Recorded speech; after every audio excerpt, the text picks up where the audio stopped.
There is belief, and then there is skepticism. And between the two lies a vast territory of questions and the unknown. But what if reality is far more complex than we've been willing to perceive? And what if the stories we dismissed as mere myth and legend hold the keys to understanding consciousness? From ghostly encounters to lights in the sky, humanity has always sensed there was something more out there. Some call it the paranormal, and others call it the divine. Some look to the stars for answers, while others search within. Philosophy asks why, theology asks who, science asks how, and we ask ourselves, what if? We stand at a meeting point, a place where the fabric between realities is thinner than you might think. This is Crossroads of the Veil.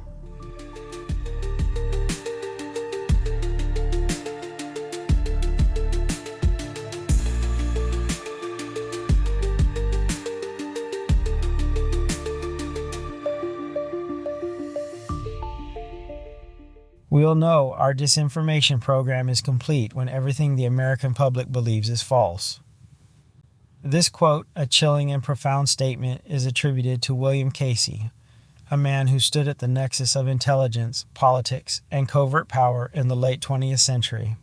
In 1981, as he prepared to take the helm of the Central Intelligence Agency, Casey reportedly laid out a vision not for a war of territory, but for a war of the mind. His alleged words have echoed through the decades, a mission statement for an age of unseen conflict. The goal was not merely to persuade the public on a single issue or to plant a specific lie. The ambition was far greater, to compromise the entire foundation of public belief, the very apparatus used to comprehend the world, the news, the media, the shared sense of verifiable reality, so thoroughly that truth itself would become not just hidden, but unrecognizable. Some historians dispute the quote's authenticity, attributing it to a subordinate or dismissing it. But whether Casey, a man with a distinguished record as an intelligence chief for Europe in the World War II era Office of Strategic Services, OSS, and a key architect of the anti-communist rollback policy, uttered those exact words is almost irrelevant. The ambition it represents was terrifyingly real. It was an ambition born in the crucible of the Cold War, a time of existential conflict where every tool was considered, every line was blurred, and every conceivable method was on the table in the silent global war against the Soviet Union. To fight this new kind of war, a new kind of weapon was needed, not bombs or bullets, but something far more subtle, pervasive, and permanent, a weapon that targeted the mind. At the Central Intelligence Agency, decades before Casey's tenure, there was a man who understood this with a terrifying clarity. His name was Frank Wisner, a brilliant, driven, and ultimately tormented spy master who ran the agency's Covert Action Wing, the Office of Policy Coordination, OPC. Wisner was a product of the American elite educated at the University of Virginia and seasoned by a brief career as a Wall Street lawyer before enlisting in the Navy 6 months before Pearl Harbor. His defining experience came during his time with the OSS in Romania, where he spied on the activities of the Soviet Union and became intimately convinced of their plan to dominate Eastern Europe. This formative period instilled in him an anti-Soviet fervor that even his contemporaries, like fellow OSS officer Arthur Schlesinger, found a little excessive. This was not a dispassionate professional assessment. It was a deeply personal, almost religious conviction that would animate his life's work. After the war, Wisner settled in Washington, D.C., becoming a central figure in the Georgetown set, an influential social circle of journalists, politicians, and government officials that included figures like Dean Acheson, the Alsop brothers, and future CIA Director Allen Dulles. It was in this insulated world of shared assumptions and Ivy League pedigrees that the informal bonds between the press and the state were forged. Wisner envisioned harnessing this network, transforming it into an instrument of national power so vast and influential that it could play the symphony of public opinion like a master organist seated at a colossal instrument. He had a name for it, a metaphor that was both grandiose and horrifyingly accurate. He called it his mighty Wurlitzer. With this grand theater organ, he believed he could play any propaganda tune he desired. He could pull a stop and have a story appear in a respected newspaper. He could press a key and have a narrative echoed on the radio waves. He could orchestrate a global chorus of voices, from student groups to labor unions to cultural magazines, all singing from a sheet of music written in the secret halls of Langley, Virginia. The journalists, publishers, and broadcasters were the pipes of this grand organ. Some were witting, paid assets, spies hiding in plain sight behind a press pass, trading their integrity for access and a secret paycheck. Others were unwitting, patriotic men and women who believed they were serving their country by cooperating with the charming, well-connected men from the agency, never fully understanding the role they were playing. And still others, perhaps the largest group, were simply dupes, reporters who picked up a story that had been carefully planted in a foreign newspaper, never knowing its clandestine origin, and fed it back to the American public as objective fact. This was the machinery of what would later be called Operation Mockingbird, a program with no single signed charter that has ever been declassified, but a terrifying reality nonetheless. It was a conspiracy not of shadowy men in smoke-filled rooms, but of elites in newsrooms and boardrooms, a quiet collaboration of a ruling class who believed they had the right, the solemn duty, to shape reality for the rest of us. This campaign of media manipulation was not a hostile takeover of a fiercely independent press, but rather an opportunistic exploitation of a preconditioned system. The political economists Edward Herman and Noam Chomsky would later describe this environment in their propaganda model, a theoretical framework that explains how systemic biases function in corporate mass media. The model posits that the mainstream media, due to a series of structural filters, already functions as a system that serves the interests of state and corporate power. These filters include the profit-seeking imperative of corporate ownership, which biases coverage against anything that might harm the financial interests of the parent conglomerate, the reliance on advertising revenue, which makes media outlets beholden to the interests of their corporate sponsors, the economic necessity of relying on powerful government and corporate institutions for sourcing, which fosters a symbiotic and uncritical relationship, the threat of organized negative feedback, or flack, from powerful groups that can discipline media outlets that step out of line, and the use of a unifying fear ideology such as anti-communism to narrow the range of acceptable debate and rally the public behind elite agendas. The CIA, therefore, was not breaking down a locked door. They were walking through one that was already ajar, deepening an existing relationship between elites in media and government who shared a common anti-communist worldview. Furthermore, the actions of the mighty Wurlitzer were not the work of a rogue agency operating outside of established norms. They were codified in official U.S. military doctrine. The frameworks for psychological operations explicitly define three types of propaganda: white, where the source is openly acknowledged; gray, where the source is deliberately ambiguous; and black, where the source is falsely attributed to another entity. The very existence of formal doctrines for gray and black propaganda is a stark confirmation that the alleged actions of Operation Mockingbird, planting stories, using journalists as unattributed conduits, funding front groups, were in perfect alignment with established, approved methods for waging psychological warfare. The ambition was real, the architect was in place, the system was predisposed, and the methods were officially sanctioned. But every secret has a lifespan. Every conspiracy, no matter how well guarded, eventually develops a fracture. A whisper escapes. A document is misplaced. A conscience begins to ache. And in the winter of 1974, a single crack appeared in the marble facade of the national security state. Through that crack, a torrent was about to be unleashed, a flood of revelations that would threaten to drown the carefully constructed reality they had worked for decades to maintain. To understand the depth of a betrayal, one must first appreciate the nature of the trust that was broken.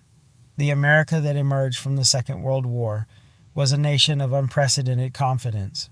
It had defeated fascism, rebuilt the world, and stood as the undisputed leader of a new global order. This confidence was reflected in its institutions. The government, the military, and perhaps most importantly, the press, were held in high esteem. The principle of a free and independent press was more than just a legal concept enshrined in the First Amendment. It was a cornerstone of the national identity. It was the watchdog, the fourth estate, the mechanism by which an informed public could hold its leaders accountable. This was the age of trust, a time when the evening news and the morning paper were seen as reliable conduits of reality. This sentiment can be quantified. In 1958, when the National Election Study first began polling on the subject, a staggering 73% of Americans reported that they trusted the federal government in Washington to do what is right just about always or most of the time. This high level of faith formed the societal bedrock upon which the post-war consensus was built.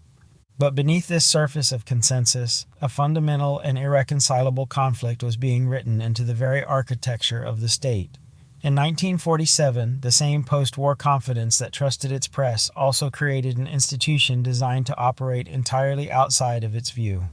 The National Security Act gave birth to the Central Intelligence Agency, a body authorized not only to gather intelligence, but to perform such other functions and duties related to intelligence affecting the national security as the National Security Council may from time to time direct.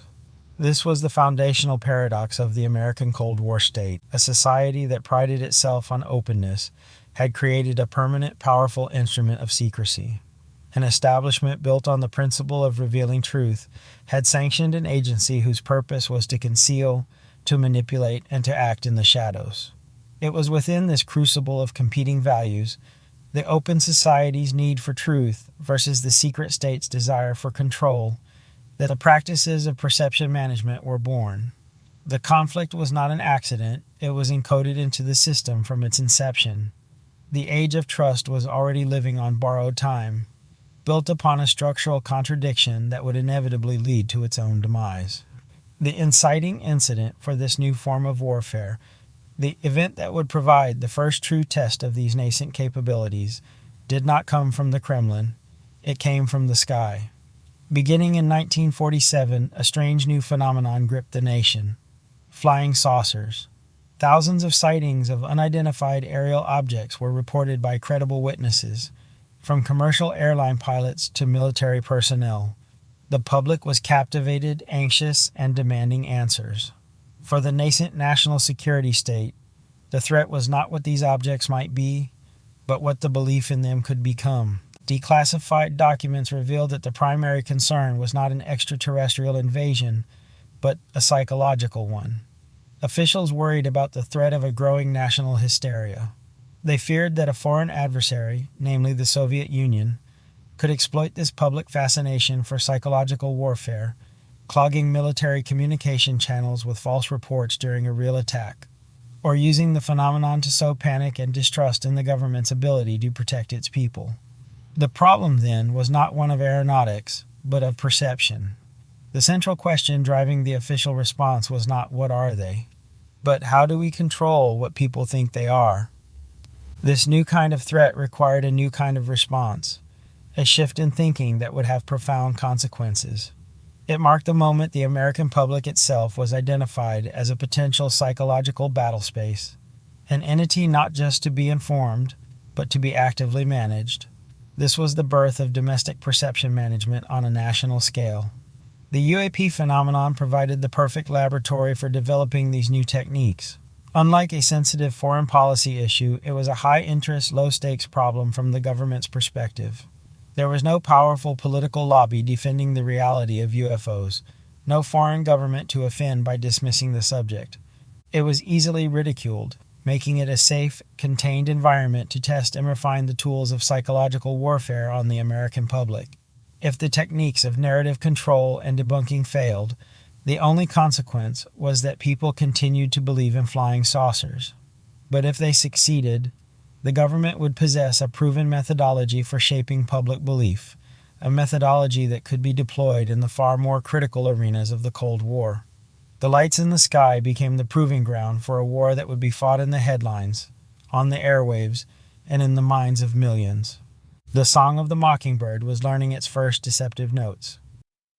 What followed the initial panic over flying saucers was not a haphazard response, but a clear, methodical, three-stage evolution of a strategy to manage and neutralize a disruptive public narrative. Over 2 decades, the government developed what can only be described as a psychological operations pipeline, a repeatable process for taking a controversial subject, stripping it of its mystery, and delivering a predetermined, dismissive conclusion to the public under the guise of objective inquiry. This was the moment the national security state crossed a critical threshold, moving from simply reacting to public belief to actively and systematically engineering it. This pipeline, forged in the strange laboratory of ufology, would become the blueprint for perception management for a generation. First, in Project Grudge, they tested the tactics. The initial stage was a simple but effective public relations test. The explicit goal of Project Grudge, which ran from 1949 to 1952, was not to solve the UFO mystery, but to alleviate public anxiety and persuade the public that UFOs constituted nothing unusual or extraordinary. Its method was systematic debunking. Sightings were explained away as misidentifications of mundane objects, weather balloons, meteors, planets, even large hailstones. The project's only formal report, issued in August 1949, was a masterclass in psychological framing.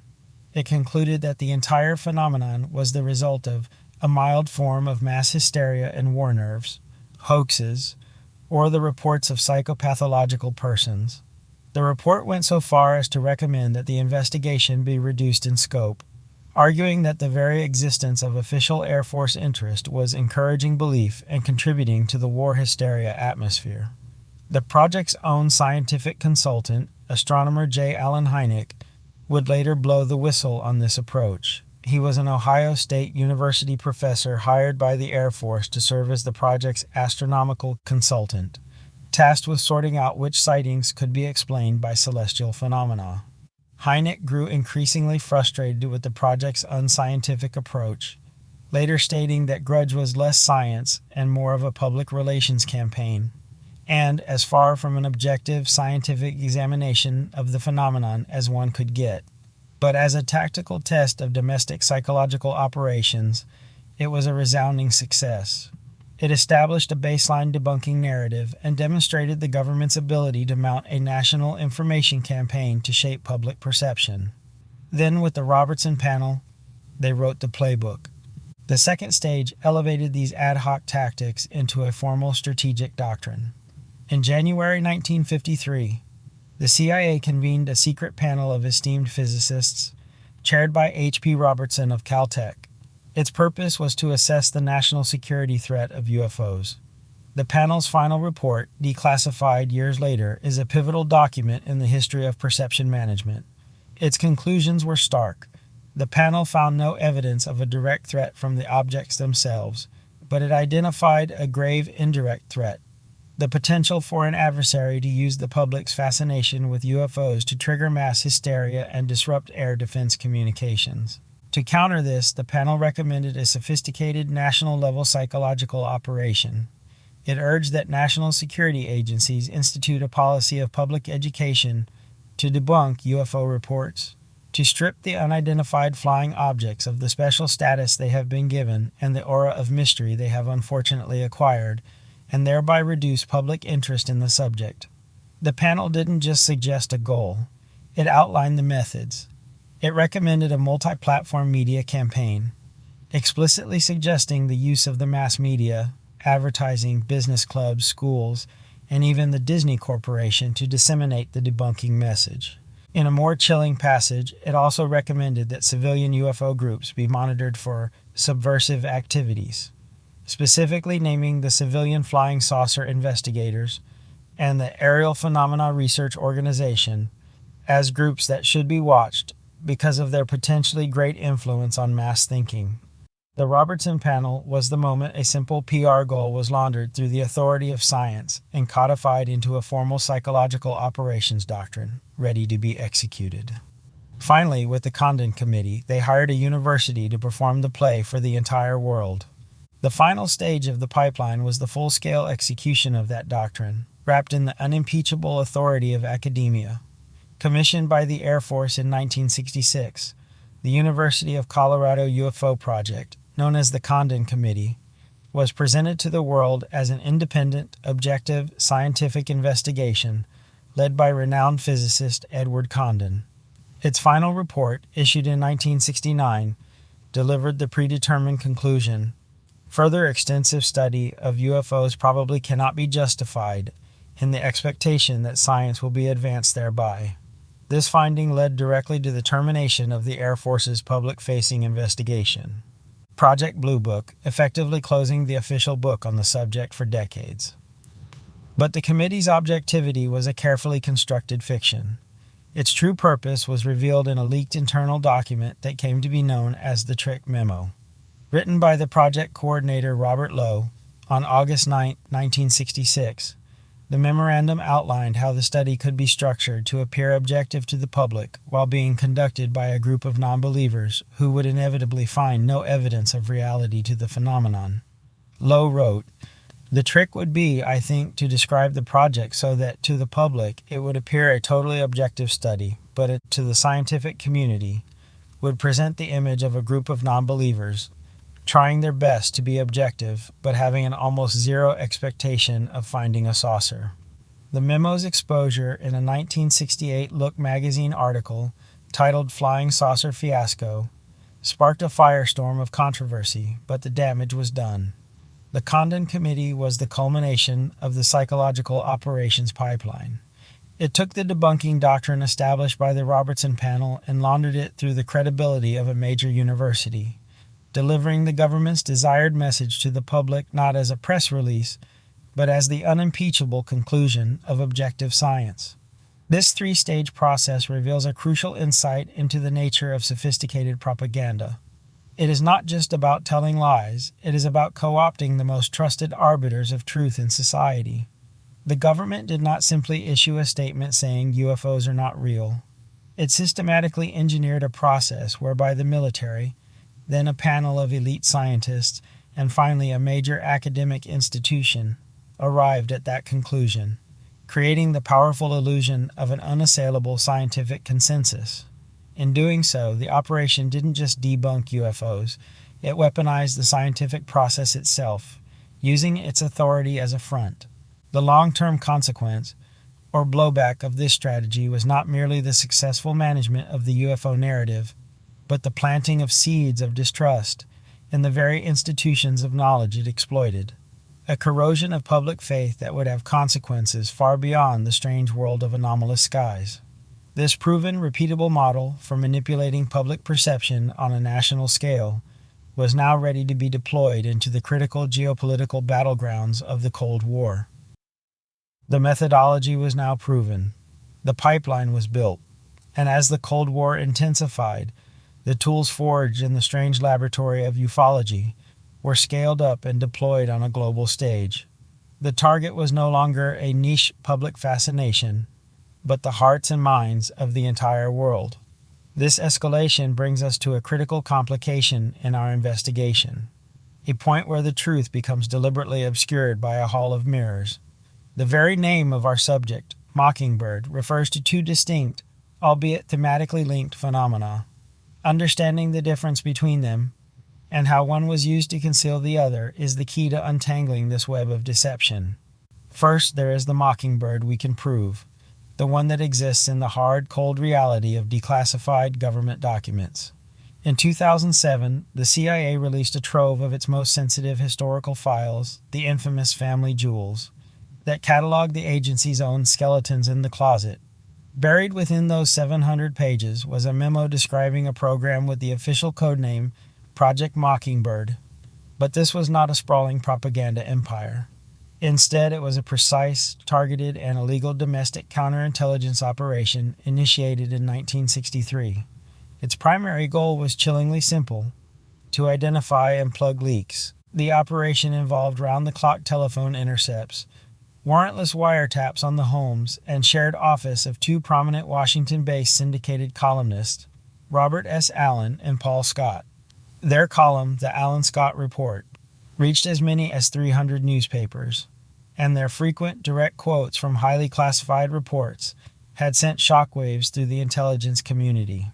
The authorization for this unprecedented domestic surveillance came from the highest levels. The Director of Central Intelligence, John McCone, received the request directly from Attorney General Robert F. Kennedy, who expressed grave concern over the national security implications of these leaks. The operation was, in its own terms, extremely productive, identifying a wide range of sources across the government, though it failed to identify the specific source from within the CIA itself. This is the official Project Mockingbird, a limited, specific, and illegal counterintelligence operation. The very act of declassifying this story, however, can be seen as a masterful piece of intelligence craft, a classic tactic known as a limited hangout. This is a sophisticated form of information control, where a clandestine organization, fearing full exposure, chooses to reveal a portion of its secrets, a limited amount, to the public. This partial admission serves to placate curiosity, create a manageable narrative, and preempt a more damaging full investigation. By officially acknowledging and declassifying the files on this specific small-scale wiretapping operation, the CIA strategically crafted a containable official story. It created a container for the scandal. From that point on, they could use the confirmation of Project Mockingbird as a shield, a plausible denial against the much broader and more damaging allegations of the decades-long offensive propaganda program that had become known as Operation Mockingbird. The official truth becomes a smokescreen. And that brings us to the second Mockingbird. This is the Mockingbird of journalistic expose and historical investigation. It has no official code name that has ever been released. It is a label, a name given by researchers to the sprawling, decades-long covert action program to use the media for propaganda. This is Frank Wisner's mighty Wurlitzer. This is the network of hundreds of journalists, witting and unwitting, spreading the CIA's message across the globe and back into the United States. This is the Mockingbird that the Church Committee glimpsed. This is the Mockingbird that haunted the whispers of Washington for a generation. The complication for the public, and for us, is that the documented truth of the former, the wiretap, is used to obscure and create confusion around the systemic truth of the latter, the propaganda network.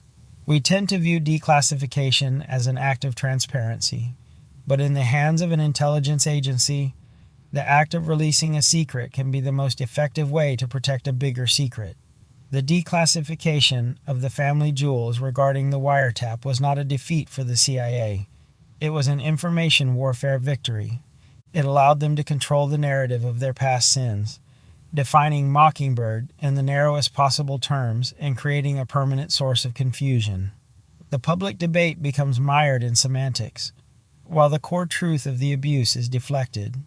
This tactic reveals a profound asymmetry in the information war between the state and its citizens. The public and its journalistic proxies seek clarity and definitive facts. The intelligence apparatus, by contrast, can strategically deploy ambiguity, using partial truths to architect a narrative landscape so confusing that the larger, more damning reality remains shrouded in fog. The confirmation of one crime becomes the most effective cover for 1,000 others. The Church Committee had cracked the door open. They had confirmed the unthinkable. The American press, the supposed watchdog of democracy, had members secretly working for the CIA. But the committee, in a move to prevent what they saw as irreparable damage to national security, and the media institutions themselves, made a fateful decision. They kept the names of the journalists and the media organizations out of their final public report. This created a vacuum. The committee had revealed the skeleton of the conspiracy, but it was up to others to put flesh on the bones. And into that vacuum stepped the journalists themselves, determined to uncover the story that their own profession had helped to conceal. This is the moment where the true nature and staggering scale of the adversary are finally revealed. In October 1977, Rolling Stone magazine published a monumental article by Carl Bernstein, half of the legendary Woodward and Bernstein duo who broke the Watergate scandal. For 6 months, Bernstein had dug into the CIA's relationship with the press, using his unparalleled sources and relentless tenacity. His findings were breathtaking. Bernstein's article, The CIA and the Media, alleged that over the past 25 years, more than 400 American journalists had secretly carried out assignments for the Central Intelligence Agency. 400. This was not a case of a few bad apples. This was systemic. This was an entire orchard. Bernstein named names, not just of reporters, but of the titans of the industry. William Paley of CBS, Henry Luce of Time Inc., Arthur Hayes Sulzberger of the New York Times. According to Bernstein's sources, these men, the gatekeepers of American information, had willingly cooperated with the agency. They had provided journalistic cover for CIA spies. They had allowed their reporters to moonlight for the agency. They had shared their notebooks, opened their bureaus, and in some cases killed stories at the CIA's request. A stark example of this collusion was the relationship between the CIA and the media empire Time Inc. For the first 2 decades of the Cold War, a systematic policy was in place that gave the CIA direct access to Time and Life magazine's foreign correspondence, their unedited dispatches, their research files, and their vast photographic archives. This arrangement provided the agency with a priceless stream of on-the-ground intelligence, including information that was often too sensitive to make it into the final published stories. Sources who spoke to Time journalists did so without the knowledge that their confidential information, and potentially their identities, would be passed directly to an intelligence agency. Bernstein described an old boy network of shared assumptions and patriotic duty. The men who ran the country's most powerful media outlets, and the men who ran its premier intelligence agency, often came from the same Ivy League schools, belonged to the same exclusive clubs, and moved in the same elite social circles. For them, cooperating was not a betrayal of journalistic ethics. It was a necessary part of the great struggle against communism. The line between the press and the state had not just been blurred. In many cases, it had been erased. This was not a story of a noble press being coerced or infiltrated against its will. It was a story of willing collaboration, a quiet partnership among a shared ruling class who believed they were on the same team, fighting the same war.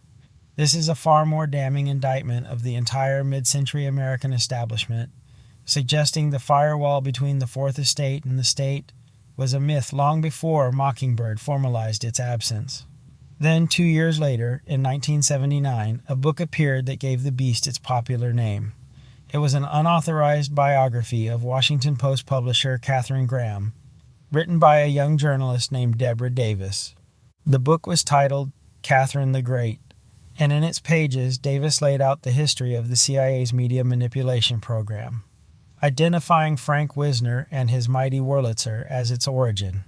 She alleged that a senior CIA official named Cord Meyer had been its principal operative, and she was the first to give it the name that would become infamous, Operation Mockingbird. The reaction was swift and brutal.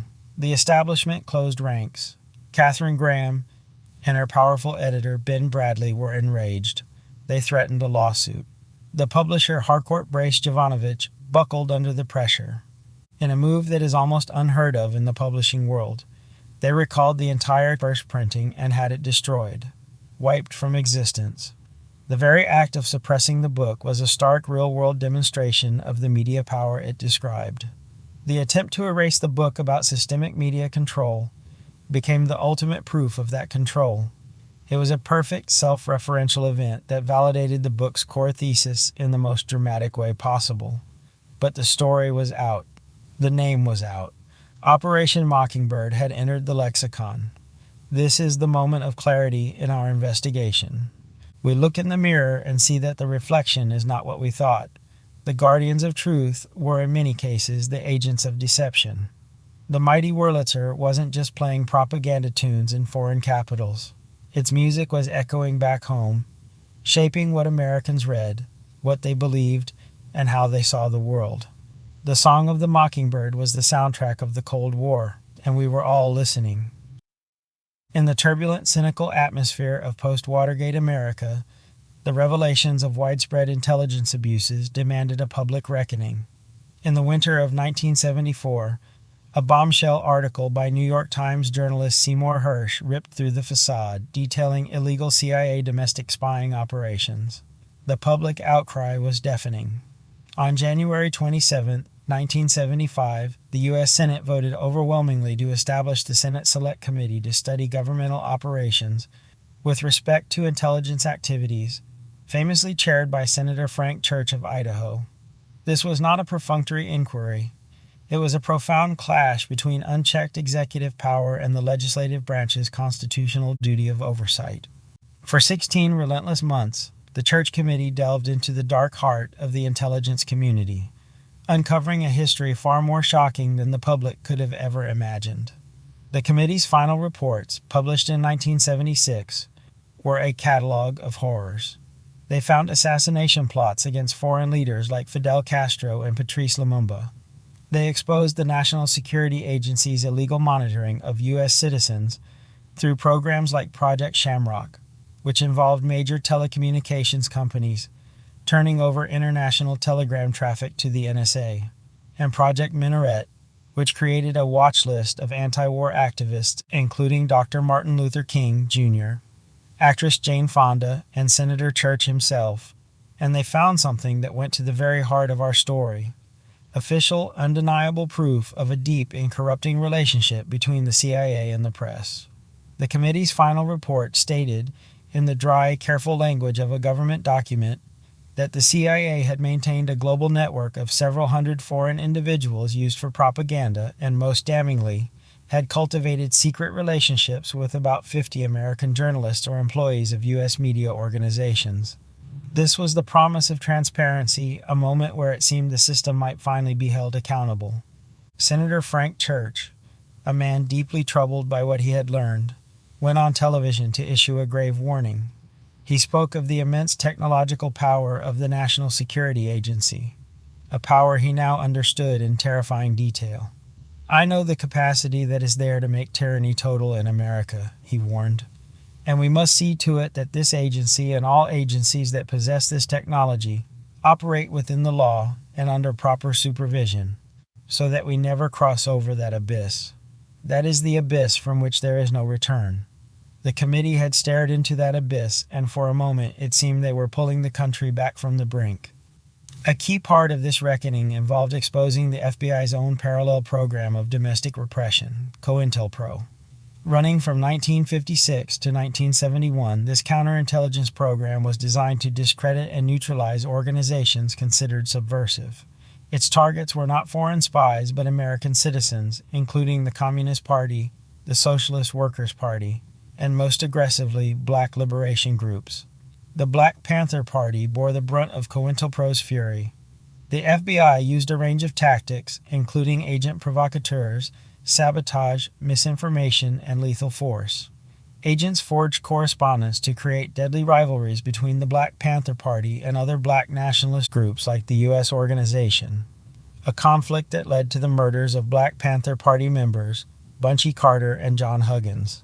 The FBI also worked to create a rift between BPP leaders, Huey Newton and Eldridge Cleaver, through false letters. The most infamous action was the FBI's role in the December 1969 police raid in Chicago that resulted in the deaths of Black Panther Party leader Fred Hampton and Mark Clark. An FBI infiltrator had provided a floor plan of Hampton's apartment and allegedly drugged him with a barbiturate to ensure he would be unconscious during the raid. COINTELPRO was the domestic face of the same philosophy that drove Mockingbird abroad, a belief that the state had the right to use covert extralegal means to neutralize ideological threats, whether at home or overseas. But here the story takes a sharp, unsettling reversal. The dawning realization is that the very body created to bring transparency was itself forced to participate in a form of concealment. The victory of the investigation was incomplete, a political settlement rather than a full disclosure. Carl Bernstein would later allege that top CIA officials, including directors William Colby and George H.W. Bush, successfully persuaded the committee to restrict its inquiry and deliberately misrepresent the actual scope of the activities in its final report. The goal was to prevent a witch hunt that could have irrevocably damaged both the CIA and the institutional press by exposing the complicity of the industry's most powerful figures.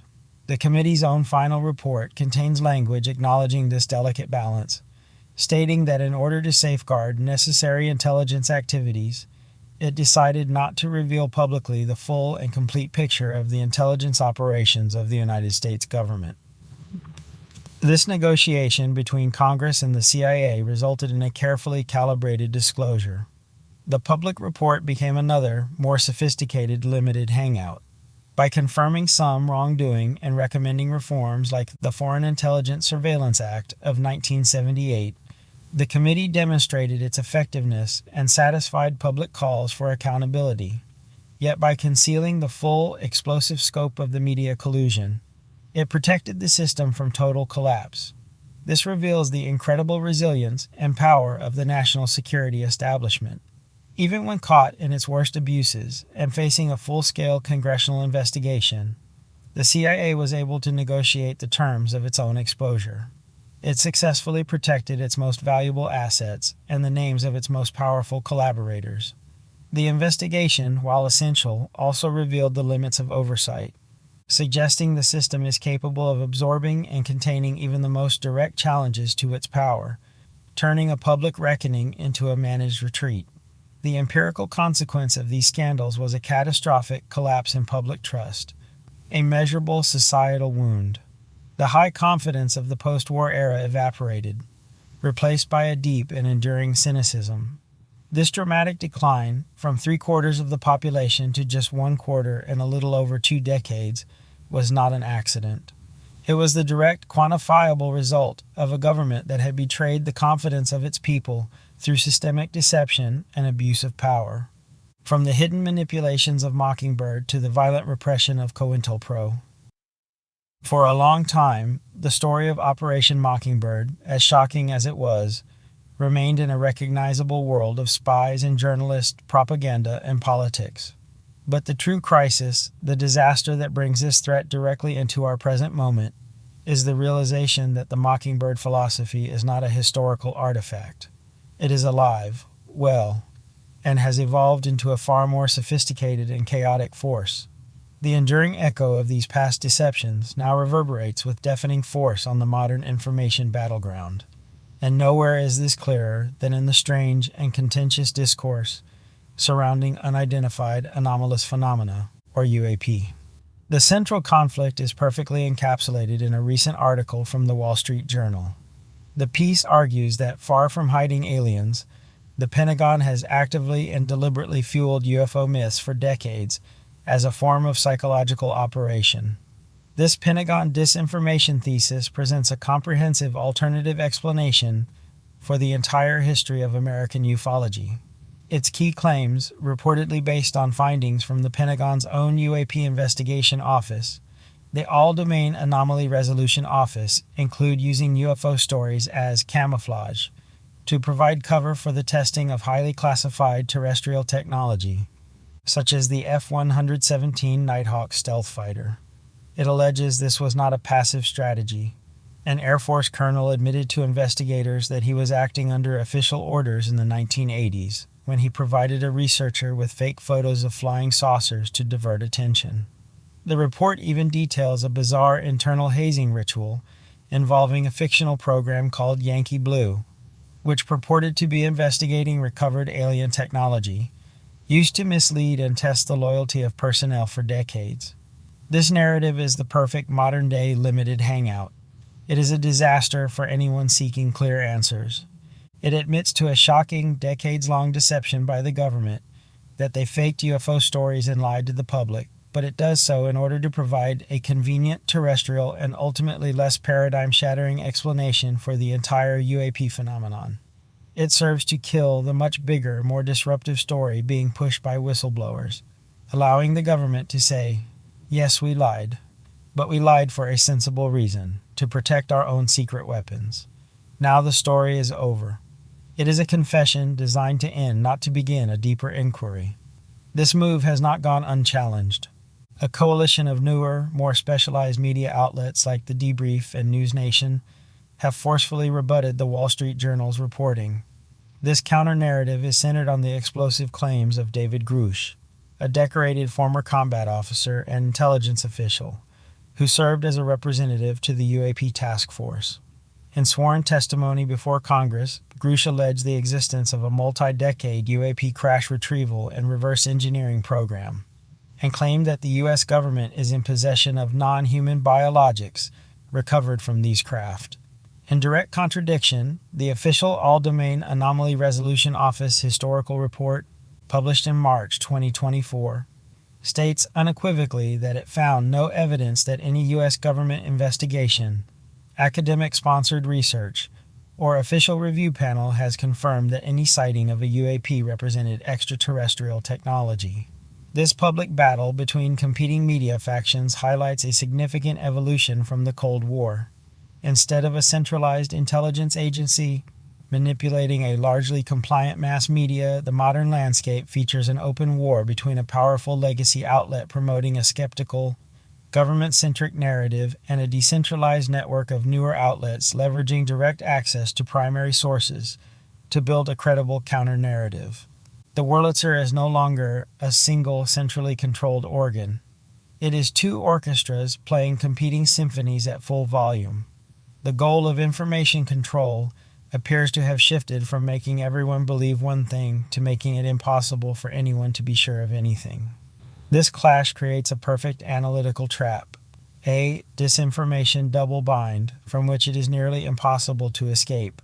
For the public, there is no clear path to a trusted conclusion. If you believe the whistleblowers, the government is lying to hide aliens. If you believe the Wall Street Journal and All-Domain Anomaly Resolution Office, the government is lying by faking aliens. Either way, the government is lying. This creates a state of perpetual uncertainty and paranoia where objective truth-finding becomes impossible. This condition of cognitive and political paralysis, sometimes called epistemic chaos, is not an unfortunate byproduct of the information war. It is its primary objective. It is the modern fulfillment of the Casey quote, "A world where a public that believes nothing is true is a public that can be controlled." The disaster is not that we are being lied to, it is that we are being conditioned to accept that the truth may be fundamentally unknowable. The entire debate is poisoned from the start by the documented history of government deception on this very topic. The sins of Project Grudge and the Condon Committee have permanently destroyed the credibility of any official statement on the matter, creating the perfect environment for this modern information war to rage without resolution. We have arrived at the heart of the labyrinth. We have followed the threads, the declassified files, the congressional reports, the journalistic exposés, the descents into the paranormal, and the echoes in our modern media landscape. Now is the time to bring them all together. The climax of our investigation is not a single event, but a single terrifying realization. Operation Mockingbird was not a program. It was a philosophy. It was a culture. It was a ghost in the machine of the American national security state, a pervasive, unspoken belief that any method was justified in the pursuit of absolute control over the informational and psychological environment. It was an ambition so vast it operated on every level of reality simultaneously. Think of it as a multi-front war waged on the very fabric of perception. On the political-economic front, you have the fertile ground of a media landscape already dominated by a handful of powerful corporations, dependent on advertising revenue and symbiotically linked to government sources, as described by the propaganda model. The CIA did not have to break down the door. The door was already unlocked. They were pushing on an open system, leveraging a press that was already predisposed to serve the interests of state and corporate power. On the doctrinal front, you have the formal, codified rules of psychological warfare. The military's own manuals for psychological operations and military information support operations provide a clear framework for cognitive warfare and gray and black propaganda, the use of unattributed or falsely attributed information to achieve American objectives. The practitioners of these arts have always understood the profound nature of their work. One need only look at the official insignia of the U.S. Army's psychological operations units. The crest of the 4th Psychological Operations Group is a shield divided into 3 vertical segments: gray, white, and black. These are not merely aesthetic choices. They officially represent the 3 types of propaganda: white for overt truth, gray for unattributed, and black for falsely attributed untruths. The motto of the fourth group is "The word will conquer." This is not the language of public relations, it is the language of a war for the mind, a battle for reality itself, waged with symbols as much as with words. The mighty Wurlitzer was simply the name given to a doctrinal tool put into practice on an industrial scale. On the operational front, you have the men on the ground, the witting assets, the paid journalists who traded their integrity for a secret paycheck, the unwitting assets, the reporters manipulated by charming sources who were actually CIA handlers, and at the highest levels, the executives, the publishers, and network chiefs who saw themselves as patriots, collaborating with men like Allen Dulles as part of a shared elite duty to manage the masses and guide the nation through the perils of the Cold War. And finally, on the metaphysical front, you have the direct assault on consciousness itself. This is where the Mockingbird philosophy reaches its most extreme and horrifying expression in Project MKUltra. Running from 1953 to 1973, MKUltra was an illegal human experimentation program designed to develop procedures for brainwashing and psychological torture. Motivated by fears of Soviet mind control techniques, the CIA set out to create its own. The project's origins are deeply disturbing, with historical analysis suggesting it was a continuation of interrogation experiments conducted by Nazi scientists in concentration camps, which also involved the use of hallucinogens like mescaline. MKUltra's methods were brutal. They included the covert administration of high doses of psychoactive drugs, especially LSD, to unwitting subjects, mental patients, prisoners, drug addicts, and even ordinary citizens lured to CIA-run brothels in San Francisco. The program involved over 150 sub-projects conducted at more than 80 institutions, including universities, hospitals, and prisons. MKUltra was not a bizarre sideshow.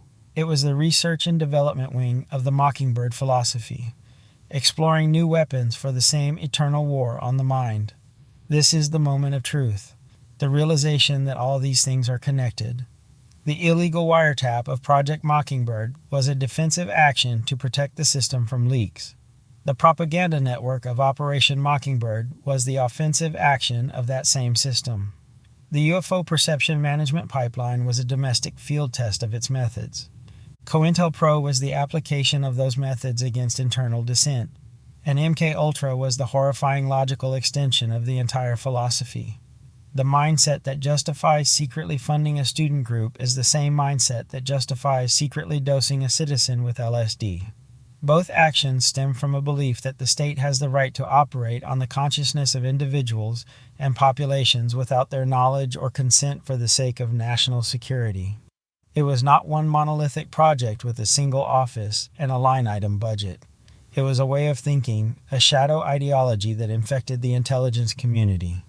The truth is that Mockingbird is a name we give to a pattern of behavior, a name for a time when the lines collapsed between journalist and spy, between news and propaganda, between the state and the press, and ultimately between truth and lies. The climax of our story is understanding that the ghost was everywhere because it was an idea. And you cannot kill an idea, you cannot declassify a philosophy. It simply changes its form, adapts to new technologies, and continues to sing its song. The church committee hearings ended. The journalists published their exposés. The CIA issued new regulations, and the story of Operation Mockingbird, for many, faded into history, a dark chapter from a bygone era. But did it ever really end? The closing shot of our investigation is not a conclusion, it is a question that hangs in the air of our modern world, a world saturated with information and yet starved of truth. The legacy of Mockingbird is not an artifact in a museum. It is the psychological and spiritual fallout that defines our daily lives. The systemic deception of that era, now a documented fact, shattered the foundation of public trust. And in that shattered foundation, a seed of deep, justifiable cynicism was planted. A profound distrust of all institutions, of government, of media, of science. This distrust is the fertile soil in which our current disinformation crisis flourishes. The fake news phenomenon, the foreign cognitive warfare, The extreme political polarization. These are not new diseases.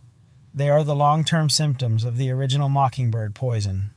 The state's own past use of disinformation created a public condition to doubt everything, making them vulnerable to new and more chaotic forms of manipulation. The methods have evolved from the analog to the digital, from the manual to the automated, but the fundamental objective remains unchanged: the shaping of reality through the control of information. The tools have changed, but the philosophy remains. The mighty Wurlitzer is no longer a network of newspapers and radio stations controlled by a handful of gatekeepers. It is a global system of social media algorithms, viral memes, state-sponsored troll farms, and corporate-controlled narratives. It is more powerful, more personal, and more insidious than Frank Wisner could have ever dreamed. It is a machine designed to capture our attention, provoke our emotions, and bypass our critical thinking. It learns our biases and feeds them back to us, creating algorithmically enforced echo chambers that are more comfortable than reality. The Mockingbird paradigm has not disappeared. It has been privatized, automated, and democratized, making it a far more pervasive and chaotic force. The ultimate blowback from Operation Mockingbird was the creation of a public that is both cynical and gullible. A public that distrusts official sources but is intensely vulnerable to any charismatic authority that confirms its fears. We have been conditioned to doubt the truth, making us susceptible to any lie that feels true. This induced state of learned helplessness paralyzes effective citizenship and accountability. When every disclosure is potentially a deception, when every official statement is suspect, trust in the very possibility of institutional honesty withers, leaving a vacuum filled by conspiracy, cynicism, and social decay. And so we are left here with more questions than answers.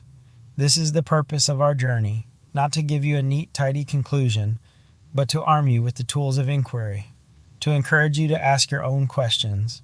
When you read a story that seems perfectly crafted to provoke your outrage or confirm your beliefs, ask, who benefits from me believing this? What song is being played? And who is the composer? When you see a narrative taking hold, spreading like wildfire across every platform, ask, is this organic or is this orchestrated? Am I hearing a chorus of authentic voices or the amplified echo of a single hidden source? And when you feel the pull of a conspiracy that explains everything, that offers a simple, comforting answer to a complex world, ask, is this knowledge empowering me, or is it trapping me in a prison of fear and suspicion? The search for truth in the modern world is a revolutionary act. It requires vigilance, skepticism, and an unwavering commitment to questioning your own assumptions. The echo chamber is designed to be comfortable. The truth rarely is. The ghost of Mockingbird is still in the machine. Its song is in the static of our 24-hour news cycle, in the code of our social media feeds, in the very air we breathe. The only defense is to learn to listen for the dissonance, for the notes that are out of place, for the silence where a truth ought to be. We must learn to recognize the mimic song, and in doing so, perhaps we can begin to remember what our own authentic voice sounds like. As we step back from the crossroads, remember the veil between the known and the unknown is thinner than you think. But the story doesn't end here. This is just the beginning. Because what we explore here is not just about the phenomena, but the journey that we are all on, searching for our meaning and purpose in life, seeking the knowledge and wisdom to solve the deeper mysteries in our universe, and to find and fulfill our destinies. Unexplained sightings, spirits, and science. They are all connected, and they have been interwoven into the grand tapestry of life. So remember, keep pulling at the threads, because this has been Crossroads of the Veil.